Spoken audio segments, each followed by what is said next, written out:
ভাজাভাজি বা কষানোর ঝামেলা ছাড়াই কি করে সহজভাবে এই চিকেনের রেসিপিটা বানিয়ে নেবেন, সেটাই হলো আমার আজকের রেসিপি। নমস্কার বন্ধুরা, আপনারা দেখছেন সুব্রত অর্চনার রান্নাঘর। আমার আজকের রেসিপি কষানো বা ভাজাভাজি ছাড়াই একদম সহজভাবে কি করে চিকেন বানিয়ে নেবেন।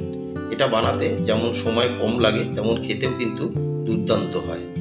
অবশ্যই একবার আপনারা এইভাবে বানিয়ে নেবেন আর কমেন্টে আমাকে জানাবেন কেমন হয়েছে। আমি এখানে 500 গ্রাম উইথ বোন চিকেন নিয়েছি। চিকেনকে ভালো মতন ধুয়ে পরিষ্কার করে নিয়েছি। চিকেনের পিসগুলোকে এরকম মিডিয়াম করে কেটে নিয়েছি। খুব বেশি বড় পিস রাখার কোনো দরকার নেই, মিডিয়াম পিস হলেই হয়ে যাবে।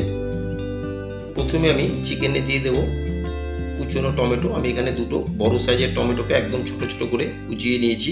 আর এখানে আমি 4টে কাঁচা লঙ্কা, 2 ইঞ্চি আদা আর 10 কোয়া রসুনকে একটু হামনদিস্তায় থেতো করে নিয়েছি, সেটাও দিয়ে দিলাম। আর দিয়ে দিচ্ছি আমি দুটো মিডিয়াম সাইজের পেঁয়াজ। পেঁয়াজকে একদম ঝিরি ঝিরি করে কুচিয়ে নিয়েছি, সেই কুচনো পেঁয়াজটাও আমি এতে দিয়ে দিচ্ছি। আর দিয়ে দেবো আমি 1 টেবিল চামচ নুন। নুনটা অবশ্যই আপনারা আপনাদের স্বাদ মতন বাড়িয়ে বা কমিয়ে নেবেন। আর দিয়ে দেবো আমি এতে 1 টেবিল চামচ ধনের গুঁড়ো, 1/2 টেবিল চামচ আমি দিয়ে দেবো জিরের গুঁড়ো। ঠিক ধনের গুঁড়োর হাফ দিতে হবে জিরের গুঁড়ো। আর দিয়ে দেবো আমি 1 টেবিল চামচ রেগুলার লঙ্কার গুঁড়ো। আমি কিন্তু আগেও 4টে কাঁচা লঙ্কা দিয়েছি, ঝালটাও আপনারা আপনাদের হিসাব মতন বাড়িয়ে বা কমিয়ে নেবেন। আর দিয়ে দিলাম আমি 1/2 টেবিল চামচ গুঁড়ো হলুদ। আর কিছুটা দিয়ে দেবো আমি গোটা গরম মশলা। আর দিয়ে দেবো আমি 4 টেবিল চামচ সর্ষের তেল। দিয়ে খুব ভালো মতন আমি মাংসকে মেখে নেব। হাত দিয়ে প্রেসার দিয়ে ভালো মতন একটু মাংসগুলোকে মেখে নিতে হবে। মাংসর প্রত্যেকটা পিসের গায়ে যেন তেল মশলাগুলো ঠিক মতন লাগে, সেইভাবে মেখে নিতে হবে। মাংসকে আমি হাত দিয়ে প্রেসার দিয়ে খুব ভালো মতন মেখে নিলাম। মাংসর প্রত্যেকটা পিসের গায়ে নুন হলুদ মশলা খুব ভালো মতন লেগেছে।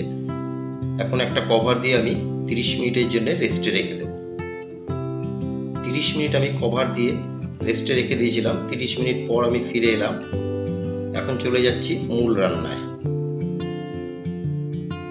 গ্যাসের ফ্লেম অন করে ওভেনে আমি একটা ফ্রাই প্যান বসিয়ে দিয়েছি। এতে এখন আমি দিয়ে দিচ্ছি 2 টেবিল চামচ সর্ষের তেল। দিয়ে তেলকে আমি হাই ফ্লেমে গরম করে নেব। গ্যাসের ফ্লেম হাইতে রেখে তেলকে আমি গরম করে নিলাম। এখন ফোড়নে দিয়ে দিলাম 1/4 টেবিল চামচ সাদা জিরে আর 2টো শুকনো লঙ্কা। দিয়ে ফোড়নকে আমি 6 থেকে 8 সেকেন্ড একটু তেলে ফ্রাই করে নেব। ফোড়নকে আমি 8 সেকেন্ড মতন ফ্রাই করে নিলাম। এখন এতে দিয়ে দিচ্ছি ম্যারিনেট করা চিকেন। দিয়ে খুব ভালো মতন আমি মিশিয়ে নেব। চিকেনকে খুব ভালো মতন আমি মিশিয়ে নিলাম। এখন গ্যাসের ফ্লেম মিডিয়ামে রেখে আমি একটা কভার দিয়ে 20 মিনিটের জন্য রান্না করে নেব। 20 মিনিট আমি কভার দিয়ে রান্না করে নিলাম। 20 মিনিট পর আবার কভার তুলে আমি চেক করে নেব। দেখুন আমি কিন্তু কোনো রকম জল এতে দিইনি। মাংস থেকে যতটা জল রিলিজ হয়েছে, মাংস পেঁয়াজ আর টমেটো থেকে, এই জলেই কিন্তু আমার প্রায় 80% মাংস সিদ্ধ হয়ে যাবে। এবার খুব ভালো মতন উপরে নিচে করে মিশিয়ে নিলাম। এর মাঝে আমি একটু নুনটাও চেক করে নিলাম। দেখলাম নুনটা ঠিকই আছে। আমার আজকের চিকেন রেসিপি আপনাদের কেমন লাগলো অবশ্যই একটা কমেন্টে জানাবেন। যদি কোনো অংশে ভালো লেগে থাকে একটা লাইক শেয়ার আর কমেন্ট করতে কিন্তু ভুলবেন না। আর কভার দেওয়ার কোনো দরকার নেই, গ্যাসের ফ্লেম মিডিয়ামে রেখেই আমি এখন রান্নাটা করে নেব।